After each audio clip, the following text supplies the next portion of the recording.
Belgium might just have one of the strongest international teams at the moment. This is Belgium's golden generation, no doubt. In case you're wondering where Brazil vs Belgium tactical analysis is, go ahead, subscribe and turn on notifications so you can know as soon as I upload the video, which should be in a couple of days. Having said that, in this video, we'll discuss the tactics Roberto Martinez, Belgium's manager, have been using this whole tournament, except for the Brazil game of course. Let's take a look at Martinez's go-to formation. Right off the bat, Carrasco's position seems weird, considering he's an offensive player for his club. That is because the wingbacks play an extremely important role in this team and at times become the widest players on their respective flanks. Notice how high up Carrasco is even when the ball is on the opposite side.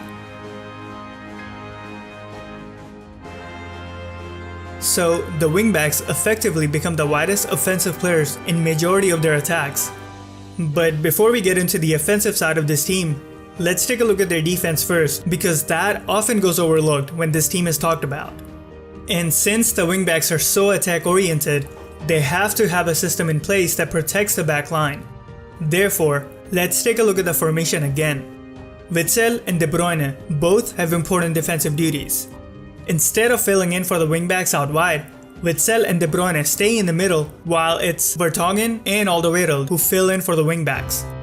The reason Martinez wants this to happen is because both of the center backs I mentioned play the same role for Pochettino's Tottenham. While in the middle, Kompany, the designated ball-playing defender for Belgium, has played the same role for Manchester City for a long time. You may be wondering, isn't De Bruyne kind of restricted playing this role? In my opinion, he is. I will get into more detail later in this video. But Martinez wants De Bruyne to be on the ball in dangerous areas as much as he can. And since Belgium likes to press high up to give their opposition barely any space to work with, De Bruyne is allowed to go much higher up during the high press while Witsel stays back. This ensures that whenever Belgium wins the ball in a good area, De Bruyne is already in a position to hurt the opposition. This works in favor of Belgium if they're without the ball. Why? Well, since the wingbacks stay with the widest players, Belgium are able to overcrowd the middle. The only drawback from this is it leaves huge spaces out wide, allowing the opposition an easy path towards the final third. Notice how since Japan engages with the defense, causing both wingbacks to drop deep, they get plenty of space on each side. Not only that, but if a team targets Belgium left side, they will probably have a lot more success than trying any other way. This is because Carrasco, defensively, is weak. Another thing with this particular formation is that if De Bruyne is marked heavily, like he was against Japan, then Belgium have a difficult time with the ball. Japan not affording any space to De Bruyne in the midfield. So it's imperative for Belgium to always have other players assist in the build-up play to keep the ball moving.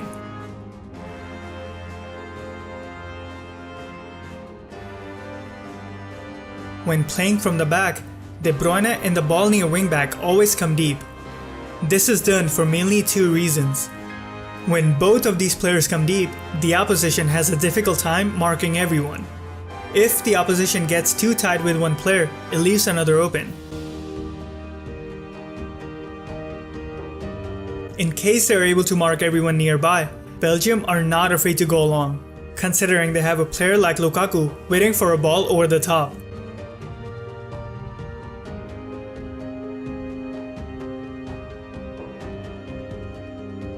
This allows Belgium to play from the back in almost any situation. When getting away from the first wave of pressure, the wingbacks allow Belgium to switch the play as the opposition constantly gets stretched. Hazard pretty much has a free role in this team, as in, he's allowed to roam freely in the final third, and defensively, not much is expected of him compared to his teammates. So, Hazard likes to get involved in the play a lot more than any other forward. To make that possible, the midfielders often drag players away from the middle, allowing Hazard to drop deep. When Hazard comes deep on the left wing, Carrasco is allowed to engage with the opposition much higher up than he usually does.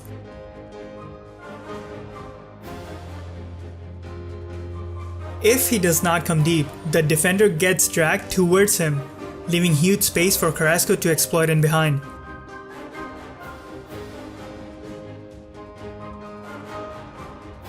Witsel usually stays on the left since Belgium likes to attack from the left. It makes sense considering it's their strongest point. While Mertens and Meunier play in tandem, both aware of their counterpart's position at all times. This is done since there is no backup for Belgium on the right side. When in the final third, Belgium creates sort of a wall. This is done to kill off opposition's counterattacks before it becomes a problem. This also allows Belgium to gegenpress when they lose the ball, allowing them to win the ball back and attack again seamlessly.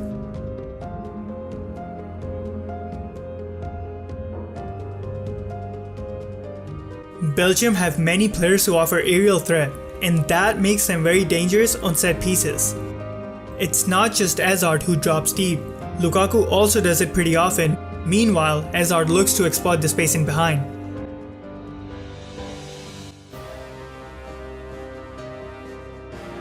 Lukaku is such an important player for Belgium, and I really think he's underrated.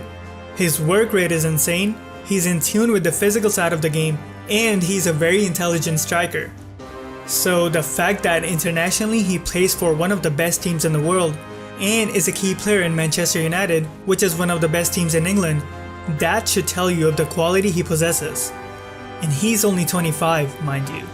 Just take a look at this goal from him, for example. Lukaku fakes a run in behind and changes the direction of his run to create just enough space required for him to score a goal. Having said that, Hazard is also really important to Belgium, of course. Notice how effective Hazard is on the ball. That's why he's perfect for playing a free role while Lukaku engages with the back line. This is generally how Belgium plays. But I haven't mentioned one tactic that I feel like makes them one of the most threatening teams, and that is counterattack. Because of Martinez choosing so many offensive players, even though some have more defensive duties than others, they are able to commit the offensive players forward while everyone else stays back. The width wingbacks provide is really difficult to defend against, especially during a counterattack. Notice the role Lukaku plays in this goal, which was a last-minute winner. He played the most important part in that goal multiple times, and he didn't even touch the ball. When counterattacking, I don't think there is any other team at the moment who are better than them. The only problem I see with this formation is De Bruyne's involvement. Before I break that down, let me mention that he has played in a similar position for City, but only when Pep did not have many options. I already mentioned before how if he's marked tightly, then Belgium kind of suffer in the midfield. And since he's more of an offensive player and Martinez wants him to be a bit higher up, Belgium are often left with 4 players at the back. And this is where I feel like Belgium will suffer if they don't address it. If it was up to me, I would allow De Bruyne to play much higher up and play Witsel alongside Dembele, who will come in for Mertens. This would allow De Bruyne and Hazard to play freely in the final third. They did bring in Fellaini versus Brazil, and that allowed De Bruyne to have more freedom, but I will get into more detail about that game in my next video. Having said that, what do you guys think about this Belgium team and their tactics? Do you think these tactics can guide them to their first World Cup win? I'd love to hear what you guys think, so let me know down in the comments below. Follow me on Twitter, Instagram, and Facebook. All the links can be found in the description. Visit my second channel for more analysis on the World Cup. If you like what I do and would like to support the channel, check out the Patreon page or the card on the top right. Thank you to Anthony, Tej Mullen, Shawshank BR, Hamilton Howard Nodine, Lucky Sengoku-san, Yitsa Goretsky, Kantonor Khan, and more for supporting this channel on Patreon.